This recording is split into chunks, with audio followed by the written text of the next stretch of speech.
Buongiorno da Amedeo, questa è ATH. Oggi siamo a vedere l'ottavo step che riguarda la terza fase, che è lo spostamento delle spalle. La volta scorsa abbiamo visto come muovere il posteriore di un cavallo, oggi vedremo come muovere le spalle, come prendere il controllo delle spalle. Come dicevamo già l'altra volta, muovere le spalle è più difficile rispetto alla movimentazione del posteriore. Questo perché il cavallo è caricato maggiormente come peso sulle spalle che sul posteriore, quindi gli verrà più difficile muovere le spalle. Quello che dobbiamo fare è cercare di ottenere con un grado crescente di pressione lo spostamento della spalla. Come capiamo che il cavallo ha mosso la spalla? Lo capiremo quando la gamba nella nostra direzione incrocerà sopra la gamba esterna. In quel momento lì sappiamo che il cavallo ha alzato la spalla per fare il movimento. Viceversa i posteriori dovrebbero fare da perno. Dovremmo insomma arrivare ad avere una specie di spina, un pivot sui posteriori, in cui il cavallo rimane fermo con i posteriori e muove le spalle per muoversi. Ma vediamo in dettaglio come procedere. È molto importante la nostra posizione in questo tipo di step.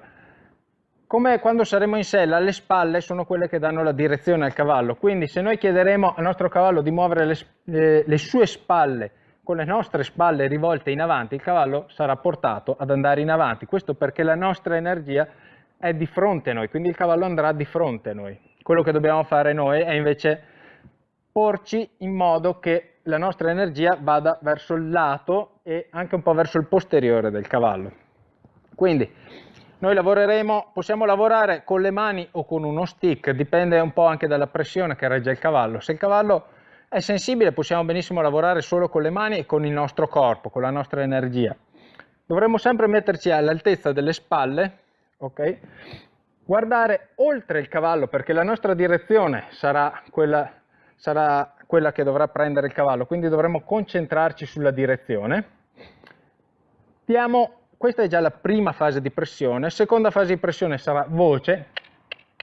Se non dovesse funzionare, come in questo caso lui è andato indietro, non è quello che chiediamo, cominciamo a fare un po' di pressione. Vedete, sta incrociando dietro, non va bene, ha incrociato davanti, molto bene. Un consiglio che vi posso dare per la vostra sicurezza, tenete una mano aperta nella direzione dell'occhio del cavallo. Questo perché?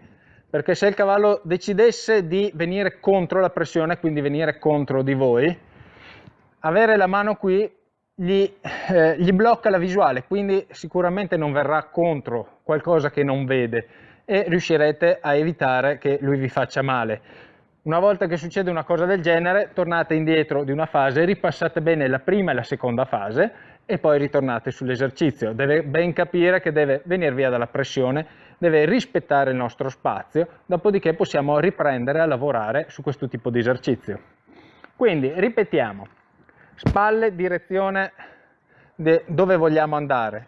La spalla sinistra, in questo caso nostra, funge da muro al cavallo, quindi deve essere sempre davanti a noi. Non dobbiamo fare l'errore se il cavallo parte in avanti o indietro di girarci, perché la nostra energia spingerà il cavallo via da noi. Quindi spalle nella direzione, questa è già la prima fase di pressione, voce, pressione. Quanta pressione, quanta ne basta. E dobbiamo, ok, ottenere un cavallo che incrocia gli anteriori e fa perno sui posteriori. Proviamo a cambiare di lato. Ricordate sempre, lavorate su tutti e due i lati dei cavalli e sicuramente ne troverete uno più facile e uno più difficile, perché come noi hanno un lato preferito. Adesso lui sta cercando già di anticiparmi, quindi io non mi fermo finché lui non mi dà una risposta. Ok. Ritorniamo verso il centro. Ci mettiamo all'altezza della spalla, guardo, voce, non voglio che vada indietro, metto pressione. Incrocia dietro, incrocia davanti, rilascio. Cercate di ottenere un incrocio e rilasciare. La volta successiva potrete chiederne 2, poi 3, ma cercate sempre di accontentarvi di un passo alla volta. Un'altra cosa che vi posso consigliare, che ho visto nei miei vari corsi, un errore abbastanza frequente, chiedere di spostare la spalla mentre si tiene la testa verso di noi. Non possiamo chiedere al cavallo di girare con la testa rivolta verso di noi.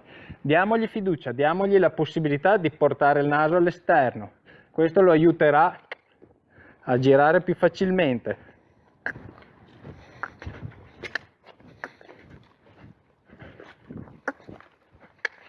Non sta incrociando davanti, ha aumentato la pressione. Non incrocia davanti, aumenta la pressione. E L'incrocio delle spalle ci permette di fare un sacco di lavori, se ci pensiamo bene.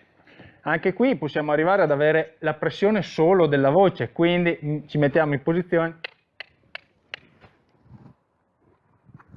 e vedete bene che possiamo ottenere dei risultati estremamente comodi. Siamo in scuderia, dobbiamo spostare un cavallo, siamo in passeggiata, dobbiamo adattare un attimo il cavallo perché stiamo aprendo un cancello. Ci sono un'infinità di possibilità. Per chi fa discipline come per esempio il mountain trail, questa è una cosa fondamentale. Il lavoro in hand prevede di controllare tutte le parti del cavallo. Metteremo insieme nel prossimo filmato quello che abbiamo visto nei primi due step, quindi il movimento del posteriore e il movimento delle spalle per avere il passo laterale. Quindi metteremo insieme quello che abbiamo visto nel settimo e nell'ottavo step. Per oggi intanto sulla movimentazione delle spalle questo è tutto e ci vediamo al prossimo video.